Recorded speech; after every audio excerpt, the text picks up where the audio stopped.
بسم اللہ الرحمن الرحیم۔ السلام علیکم ناظرین۔ عرب کے لٹیروں کا ایک گروہ کسی پہاڑ کی چوٹی پر رہتا تھا۔ ادھر سے گزرنے والے قافلوں کا راستہ بند کر رکھا تھا۔ پہاڑ کے نیچے جو راستہ تھا اس پر جب کوئی شخص یا قافلہ آتا تو لٹیرے پہاڑ سے اتر کر اسے لوٹ لیتے تھے۔ لوگوں نے ان کے ڈر سے اس طرف سفر کرنا چھوڑ دیا۔ پولیس اور فوج بھی ان لٹیروں کا پتہ نہ لگا سکی، کیونکہ جہاں وہ رہتے تھے بہت محفوظ جگہ تھی۔ وہاں پہنچنا آسان نہ تھا۔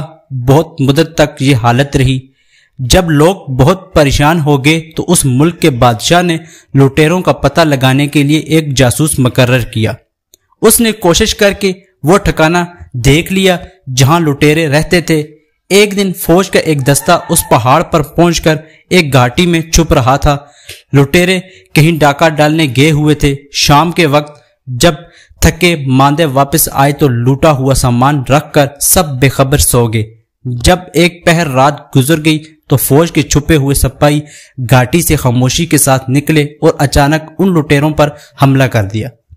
سب کے ہاتھ مونڈوں پر باندھ دیے اور گرفتار کر لے گئے۔ صبح کو سب بادشاہ کے سامنے پیش کیے گئے۔ اس نے سب کو قتل کرنے کا حکم دیا۔ اتفاق سے ان میں ایک نوعمر لڑکا بھی تھا۔ بادشاہ کے ایک وزیر کو اس لڑکے پر بہت رحم آیا۔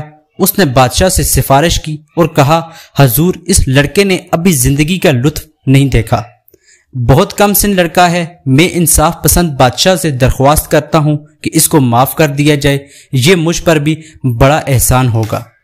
بادشاہ کو وزیر کی سفارش پسند نہ آئی۔ اس نے جواب دیا، جس کی ذات بری وہ نیک لوگوں کے ساتھ رہ کر نیک نہیں بن سکتا۔ نہ اہل کو پڑھانا لکھانا اور اس کی پرورش کرنا اسی طرح بیکار ہے جس طرح کسی گنبد پر اخروٹ رکھا جائے تو وہ اس پر نہ تو ٹھہرے گا نہ اترے گا۔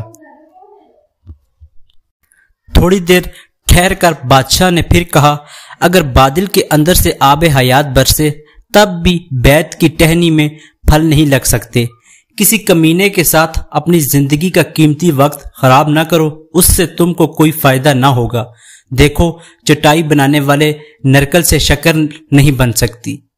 وزیر نے بادشاہ کا جواب سنا اور چاروں چار پسند کیا، لیکن پھر نہایت ادب سے عرض کیا کہ حضور، جو کچھ فرمایا آپ نے بالکل درست فرمایا۔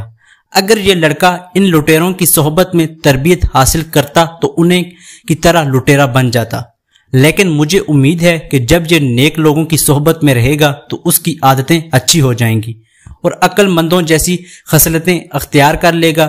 اب بھی کم عمر بچہ ہے، لٹیروں کی عادتیں نہیں سیکھی، جیسی صحبت میں رہے گا ویسا ہی اثر ہوگا۔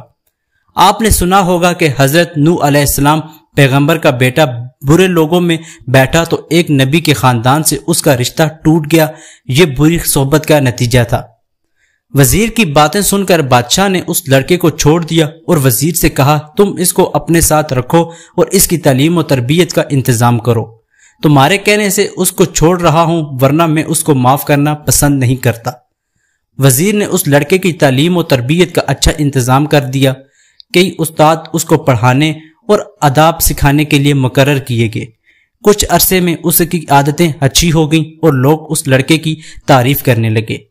ایک روز بادشاہ کے سامنے وزیر نے اس لڑکے کا حال سنایا اور اس کی تعریف کی اور کہا کہ اب اس پر اچھی صحبت کا پورا اثر ہو گیا ہے اور جہالت کی باتیں بالکل بھول گیا ہے۔ بادشاہ وزیر کی باتیں سن کر مسکرایا اور کہا، سچی بات یہ ہے کہ بھیڑیے کا بچہ آخر کر بھیڑیا ہی ہوتا ہے، چاہے وہ انسان کے ساتھ رہتے رہتے بوڑھا ہی کیوں نہ ہو جائے۔ 2 سال گزر گئے۔ محلے کے چند غنڈے لڑکوں سے اس لڑکے نے دوستی کر لی۔ ایک دن اس نے اپنے ساتھی بدماش لڑکوں کی مدد سے اپنے مہربان وزیر کو قتل کر دیا اور اس کے دونوں لڑکوں کو بھی مار ڈالا اور سارا مال و اسباب لے کر اسی پہاڑ کی چوٹی پر چلا گیا جہاں اس کا ڈاکو باپ رہا کرتا تھا۔ اس نے بھی لوٹ مار کا سلسلہ شروع کر دیا۔ جب بادشاہ کو خبر پہنچی تو اس نے حیرت سے دانتوں میں انگلیاں دبا لی اور کہا، خراب لوہے سے کوئی اچھی تلوار نہیں بنا سکتا، نالائق لڑکا کبھی پڑھانے لکھانے سے لائق نہیں بن سکتا۔ ناظرین، اس چیز سے ہمیں ایک بات سمجھ میں آتی ہے کہ بارش کے پانی میں جو خوبی ہے اس کو سب جانتے ہیں۔ اس کے برسنے سے اچھی زمین میں پھول اور پھل پیدا ہوتے ہیں اور خراب زمین میں بارش کے پانی سے گھاس پھوس اگتی ہے۔ آگ بجھا کر ایک چنگاری چھوڑ دینا خطرناک ہوتا ہے اور سام کو مار کر اس کے بچے کو پالنا عقل مندی کے خلاف ہے۔ اسی امید کے ساتھ کہ آپ کو ہماری آج کی یہ ویڈیو پسند آئی ہوگی۔ اگر آپ کو ہماری آج کی یہ ویڈیو پسند آئی ہے تو ہمارے چینل کو سبسکرائب کرنا مت بھولیے تاکہ ہماری نئی آنے والی ویڈیوز آپ تک آسانی سے پہنچتی رہیں۔ ملتے ہیں ایک نئی تاریخی اور معلوماتی ویڈیو کے ساتھ۔ خدا ہم سب کا حامی و ناصر ہو۔ خدا حافظ۔